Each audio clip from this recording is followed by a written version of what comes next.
Okay, तो अब हम ग्लूकान को देखने लगे हैं। इस वीडियो के अंदर हम इसका नेचर देखेंगे, फिर इसकी सिक्रीशन देखेंगे, मैकेनिज्म ऑफ एक्शन देखेंगे, then function and finally regulation देखेंगे। सबसे पहले नेचर की तरफ आ जाते हैं हम। जिस तरह के हमारा इंसुलिन प्रोटीन इन नेचर था, बिल्कुल इसी तरह से ग्लूकान भी जो है ये प्रोटीन इन नेचर है। जो हमारे पास इंसुलिन था ये सिक्रीट हो रहा था हमारे पास बीटा सेल से, और जबकि ये ग्लूकागॉन जो है ये सिक्रीट होता है अल्फ़ा सेल्स ऑफ पेंक्रियाज, जो कि आइलेट्स ऑफ लैंगरहैंस हैं। ठीक है, इसके बाद हम इसके मैकेनिज्म ऑफ एक्शन की तरफ आ जाते हैं। तो ये हमारे पास इसका मैकेनिज्म ऑफ एक्शन जो है वो CMP के थ्रू होते हैं। ठीक है, CMP मैकेनिज्म है, तो यहाँ पर मैं लिख देती हूँ CMP मैकेनिज्म। जबकि जो हमारा इंसुलिन था ये टायरोसिन काइनेज मैकेनिज्म था। तो ये CMP मैकेनिज्म आपको नज़र आ रहा है। इसके अंदर क्या होता है, यहाँ पे ग्लूकागॉन अटैच होता है।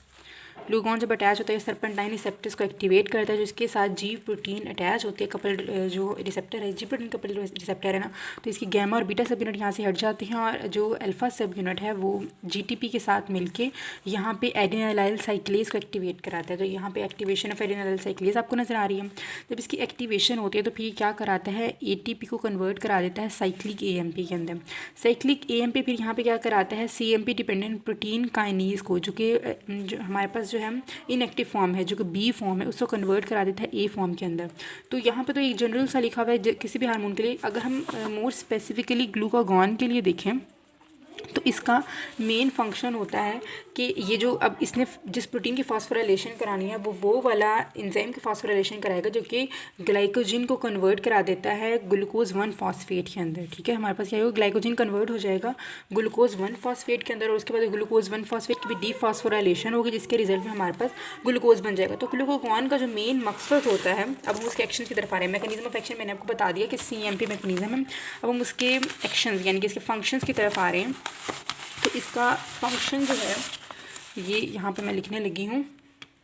हम 3 चीज़ों पर इसके फंक्शन देखेंगे। हम कार्बोहाइड्रेट मेटाबॉलिज्म पर देखेंगे, हम इसका प्रोटीन मेटाबॉलिज्म पर देखेंगे, फ़ैट मेटाबॉलिज्म पर देखेंगे। इसके अलावा एक और इफ़ेक्ट है जिसको हम, मतलब कि कुछ इफ़ेक्ट्स हैं इतने ज़्यादा सिग्निफिकेंट नहीं है, हम उसको अदर इफ़ेक्ट्स के अंदर देख लेंगे। ठीक है, तो ये हमने क्लासिफिकेशन किया। इसका मेन मकसद हमारे ब्लड के अंदर ग्लूकोज के लेवल को बढ़ाना होता है। ठीक है, मेन मकसद को आपने नहीं भूलना, ग्लूकोज के लेवल को बढ़ाना होता है। तो किसी भी तरीके से इन सब चीज़ों को तोड़ के इसका बस चले तो ये क्या करें, ग्लूकोज बना लें। तो पहले कार्ब्स ये किस तरह से बढ़ाएगा, सबसे पहले तो ये ग्लाइकोजन जो है ना उसको तोड़े। ठीक है, ग्लाइकोजिनो लाइसिस कराएगा, जिसके रिजल्ट में हमारे पास क्या होगा, ग्लूकोज बढ़ेगा। इसके अलावा ये प्रमोट करता है ग्लूकोनिजेंसिस को, यानी कि नॉन कार्बोहाइड्रेट से, यानी कि प्रोटीन से भी फैट से भी इन चीज़ों को कन्वर्ट करा दे इसके अंदर ग्लूकोज के अंदर। तो ग्लूकोनियोजेनेसिस को ये क्या कराता है, प्रमोट करता है। तो ग्लाइकोजिनोलाइसिस से, ग्लूकोनियोजेनेसिस से, यानी कि carbohydrate as well as non carbohydrate source को तोड़ के कार्बोहाइड्रेट बनाता है। उसके बाद हमारे पास प्रोटीन आ जाती है। प्रोटीन के अंदर क्या कराता है, इसने सारी जगह से अमाइनो एसिड लेने हैं और उनको डाल देना है किसके अंदर, लीवर के अंदर, ताकि वहाँ पे ग्लूकोनियोजेनेसिस हो और उससे हमें क्या मिले, कार्बोहाइड्रेट मिले, ग्लूकोज मिले। तो ये क्या कराएगा, मोबिलाइज कराएगा अमाइनो एसिड को फ्रॉम एक्स्ट्रा हेपेटिक टिश्यू। पहले एक्स्ट्रा हेपेटिक टिश्यू से लेगा और उसको बाद उसको कहाँ पे डाल देगा, लीवर के अंदर। Entry into liver. ठीक है, और फिर यहाँ पे जब उनकी एंट्री हो जाती है उसके बाद वो क्या कराता है, ग्लूकोनियोजेनेसिस कराता है। तो ये इसकी स्कीम होती है, पहले दूसरे हेपेटिक टिश्यू से लेकर, एक्स्ट्रा हेपेटिक टिश्यू से लेकर लीवर के अंदर डालना और वहाँ पे फिर उसकी क्या करा देना, ग्लूकोनियोजेनेसिस करा देना। उसके बाद हम आ जाते हैं फ़ैट की तरफ। तो जो जैसे हमारे इंसुलिन का काम था ना, ये इसकी ऑपोजिट है। वो क्या करा रहा था, हमारे फ़ैट की डिपोजिशन करा रहा था एडिपोज टिश्यू के अंदर। तो ये क्या कराएगा, मोबिलाइजेशन कराएगा फ्रॉम एडिपोज टिश्यू। जैसे इंसुलिन ने डाला था ना, स्टोर कराया था फ़ैट को एडिपोज टिश्यू के अंदर, ये इसकी ऑपोजिट काम करेगा। इंसुलिन था वो इनहिबिट कर रहा था हार्मोन सेंसिटिव लाइपेज को, ये एक्टिवेट करेगा हार्मोन सेंसिटिव लाइपेज को, ताकि वो टैग को तोड़े और वहाँ से हमें क्या मिले, फैटी एसिड मिले और ग्लिसरॉल मिले। ठीक है, हार्मोन सेंसिटिव लाइपेज जब एक्टिवेट होगा तो क्या मिलेगा, हमें फैटी एसिड मिलेगा और ग्लिसरॉल मिलेगा। उसके बाद फिर ये क्या करते हैं, जो हमारे पास फैटी एसिड है इसको यूटिलाइज़ करते हैं एनर्जी के लिए। ठीक है, क्योंकि देखिए हमने यहाँ पे जो है ना हम ये चाह रहे हैं कि बाकी चीज़ें यूटिलाइज़ हों, ग्लूकोज यूटिलाइज़ ना हो। तो जब हम ग्लूकोज की यूटिलाइजेशन को यहाँ पे कम करें तो हम कोई और एनर्जी का सोर्स भी तो हमें चाहिए। तो यहाँ पे फैटी एसिड हमें मिल जाते हैं जो कि एनर्जी के तौर पर एक्ट करते हैं, और ये कार्बोहाइड्रेट स्पेयर के तौर पर एक्ट करते हैं, कार्बोहाइड्रेट को स्पेयर कर देते हैं कि उसको यूज़ हम ना करें।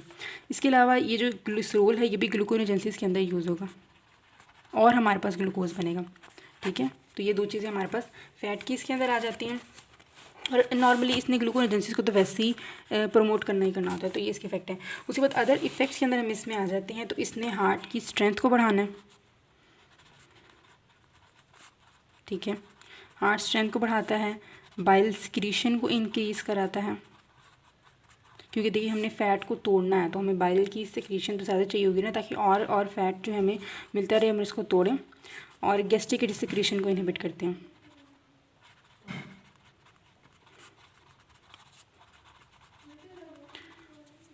और फाइनली ये क्या कराते हैं, ब्लड फ्लो टू किडनी जो है उसको बढ़ाते हैं। ठीक है, increase blood flow to kidney. तो ये हमारे पास आ जाते हैं इफेक्ट। उसके बाद हम आ जाते हैं इसकी रेगुलेशन की तरफ। हाँ जी, तो रेगुलेशन के अंदर वो वाली चीज़ें जो कि इंसुलिन को इनहिबिट करी थी वो इसको स्टिमुलेट करेंगी। ठीक है, इसका काम, क्योंकि इसका काम होता है ग्लूकोज के लेवल को बढ़ाना। तो अगर हमारे पास हाइपोग्लाइसीमिया हो जाए तो हम चाहेंगे कि ये बढ़ जाए ताकि ग्लूकोज का लेवल दोबारा से ज़्यादा हो जाए। इसके अलावा अगर एक्सरसाइज और स्ट्रेस वाली कंडीशन होती है उसके अंदर भी हमारे पास क्या होता है, ग्लूकोज का लेवल कम हो जाता है। तो वो भी आपने यहाँ पे लिख देना है, एक्सरसाइज एंड स्ट्रेस। इसके अलावा स्टारवेशन, वो भी सेम, एंड माल न्यूट्रिशन। और फाइनली हमारे पास आ जाता है कि अगर हमारे ब्लड के अंदर अमाइनो एसिड्स का लेवल ज़्यादा हो जाए। अब आप खुद सोचिए कि अगर हमारे ब्लड के अंदर अमाइनो एसिड का लेवल ज़्यादा होगा तो हम ये चाहेंगे ना कि ग्लूकागॉन आए ताकि वो इन अमाइनो एसिड की ग्लूकोनेजेंसिस कराए और इसको कन्वर्ट करा दे हमारे पास ग्लूकोज के अंदर। तो ये इसका मेन काम होता है। ठीक है, और स्पेशली हमारे पास अमाइनो एसिड कौन से, एलानिन एंड आर्जिनिन, जो कि हम प्रोटीन सिंथेसिस के लिए दोबारा से यूज़ नहीं कर सकते। ठीक है, एलानिन और आर्जिनिन स्पेशली हमारे पास अमाइनो एसिड। और इनहिबिटिंग फैक्टर वही, जैसे कि अगर हमारे क्या हो जाए, हाइपरग्लाइसीमिया हो जाए।